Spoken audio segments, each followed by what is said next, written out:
Hello dear students, welcome to my science academy. हम पढ़ रहे हैं बीएससी पार्ट थर्ड ईयर की क्वांटम मैकेनिक्स और आज का हमारा टॉपिक है symmetric and anti symmetric wave function. तो सबसे पहले मैं बात करूं कि जो समता संकारक है यानी कि सिमेट्रिक फंक्शन है वो क्या होता है। तो देखिए, एक विमीय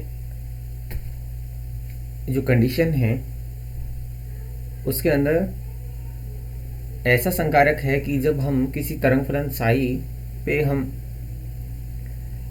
जो कि x का एक फलन है, तो इस फलन के साथ हम x की संक्रिया करते हैं तो ये x को -x में यदि परिवर्तित कर देता है तो इसे हम समता संकारक कहते हैं और इसे हम p से डिनोट करते हैं। तो सबसे पहले समता संकारक, इसको मैंने p से डिनोट किया है, साई x तरंग फलन है और ये समता संकारक ऐसा फलन है जो इस साई x को माइनस साई x में परिवर्तित करा। तो इस इक्वेशन 1 दे देते हैं। अब जो एक विमीय श्रोडिंगर समीकरण हम जानते हैं क्या होती है, h psi x equal to E psi x, जहाँ हमारा h हैमिल्टनियन ऑपरेटर होता है जिसकी वैल्यू होती है minus H cross square by 2m del square D X square plus V X. ये पहले हम पढ़ चुके हैं एक विमीय श्रोडिंगर इक्वेशन। अब कोई कण है जो विभव क्षेत्र Vx से संबंधित है और ये x के सापेक्ष यदि सममित है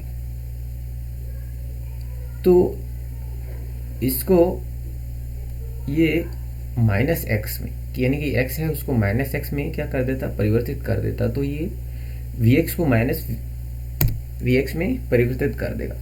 तो यदि ऐसा है तो h माइनस एक्स इक्वल होना चाहिए, जो Vx था वो माइनस Vx हो जाएगा, यानी कि ये हो जाएगा minus H cross square by 2m del D X square अपन में D X square plus V minus X. अब देखिए, जो सममित विभव क्षेत्र होते हैं तो सममित विभव क्षेत्र के लिए जो Hx होता है मेरा, जो Hx होता है ये x का समफलन होता है, कि जो Hx होता है वो मेरा x का समफलन होता है। और एक विमीय जो सरल आवर्ती दोलित्र है उसके लिए जो Vx है उसका मान होता है हाफ kx स्क्वायर, जो कि स्थितिज ऊर्जा है। अब यदि चूंकि x का समफलन है तो एक विमीय सरल दोलित्र के लिए जो मेरा समता संकारक है उसमें क्या होता है, x equal to H minus X होना चाहिए, जो हमने स्टार्टिंग में कंडीशन देखी समता संकारक के लिए। अगर ऐसा है तो इसे हम जो सरलावर्ती दोलित्र के लिए ये सत्य होना चाहिए।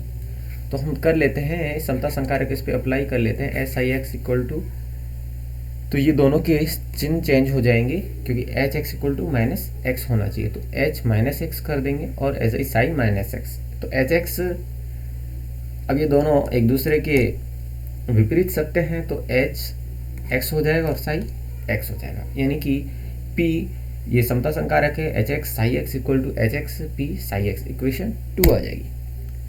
अब देखिए, जब समविभव क्षेत्र में कोई कण गति कर रहा है तो जो हैमिल्टनियन मेरे संकारक है H और जो ऊर्जा के आइगन मान है तो इनमें क्या संबंध होता है कि H psi X equal to होता है E साई एक्स। अब चूंकि अभी हमने देखा कि H psi X equal to H minus X के इक्वल होता है, ऐसे ही साई एक्स होगा साई माइनस एक्स के समता संकारक के लिए, तो यहाँ भी ये इसका इक्वल होगा। चूंकि H minus X equal to H X है तो यहाँ से हम वापस इसको क्या कर सकते हैं, H साई एक्स, इसको यहाँ पुट कर दो तो H psi X psi minus X equal to E psi X. जहाँ की यहाँ से आप ये देख सकते हैं कि जो साई एक्स और साइन माइनस दोनों ही संकारक एच एक्स के लिए क्या होंगे, जो ऊर्जा ई है उसके आइगन फलन होंगे, क्योंकि जो साई एक्स है, जो साई एक्स है या फिर जो एच एक्स है वो क्या है, एक्स की समफलन है। तो देखिए यदि हमारे पास जो ऊर्जा स्तर अनभ्रष्ट है, अनभ्रष्ट से मतलब ये है कि जो आइगन के मान हैं वो एक ही स्वतंत्र आइगन फलन हो सकते हैं इनके, यानी कि जो साइन माइन एक्स है इक्वल टू होगा lambda sine x. Equation third दे देते हैं, और लैम्डा यहाँ एक कांस्टेंट है, और चूंकि यदि x माइनस एक्स को रिप्लेस कर सकता है तो ये एक समता संकारक होता है, तो यहाँ हमने इसको रिप्लेस कर दिया साइन माइन एक्स, इक्वेशन 4। अब चूंकि psi mine X equal to lambda psi X के है तो ये लैम्डा साई एक्स आ जाएगा। तो इसे ओवरऑल हम लिख सकते हैं lambda square Sai X, equation 5। अब चूंकि यदि जो लैम्डा कांस्टेंट है ये इक्वल टू 1 होता है, lambda equal two plus minus 1 होता है, तो यहाँ हम वैल्यू पुट कर सकते हैं Sai X equal two plus minus psi minus एक, इक्वेशन 6 आ जाती है। अब देखिए लैम्डा के दो वैल्यू हो सकती है, एक वैल्यू हो सकती है +1, एक हो सकती है -1। अब यदि लैम्डा की वैल्यू 1 है तो साई एक्स इक्वल टू होगा साइन माइनस एक्स, इक्वेशन 7। ऐसे यदि लैम्डा इक्वल टू -1 है तो साई एक्स इक्वल टू होगा minus psi minus x, equation 8। क्योंकि +1 होगा तो यहाँ +1 आ जाएगा, -1 है तो -1 ही आ जाएगा। अब देखिए जो तरंग फलन साई एक्स है हमारा, यदि psi X equal to -x minus psi X है तो ये सममित तरंग फलन होगा।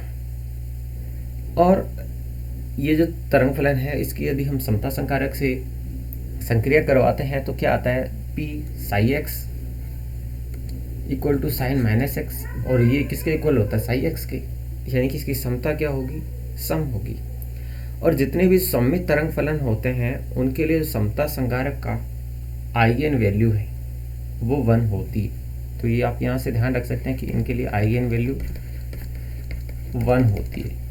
ऐसे ही साई एक्स इक्वल टू है माइनस साई माइनस एक्स, तो ये प्रतिसमित तरंग फलन होता है, और इस पर हम समता संकारक लगाएं P psi X equal to होगा ये psi minus X equal to -1 psi X, यानी कि इसके लिए जो आइगन वैल्यू होगी वो होगी -1, और इसकी समता क्या होगी, विषम होगी। अब चूंकि हम जानते हैं कि जो सरलावृत्ति दोलित्र होता है उसके लिए यदि विभव क्षेत्र सम हो तो जो H और P है, H यानी हैमिल्टनियन संकारक और P समता संकारक, दोनों में क्रम विनिमेयता होती है, यानी कि इनमें लिए क्रम विनिमेयता जो संबंध होता है वो सत्य होता है। और अगर ऐसा है तो जो H के आइगन फलन हैं वो P के भी आइगन फलन होंगे। क्या कह सकते हैं हम कि जो H के आइगन फलन हैं वो P के भी आइगन फलन होंगे। अब चूंकि यदि साइन एक्स है ये इसके इक्वल है, जो साइन एक्स है उसके लिए जो n0 और n2 है तो इसमें जो तरंग फलन होता है वो सममित होता है, और इसकी जो समता होती है वो सम होती है। और यदि n की वैल्यू 1 और 3 है तो ये जो तरंग फलन है ये प्रतिसम्मित होता है, और इसकी जो समता होती है वो विषम होती है। Thanks for watching.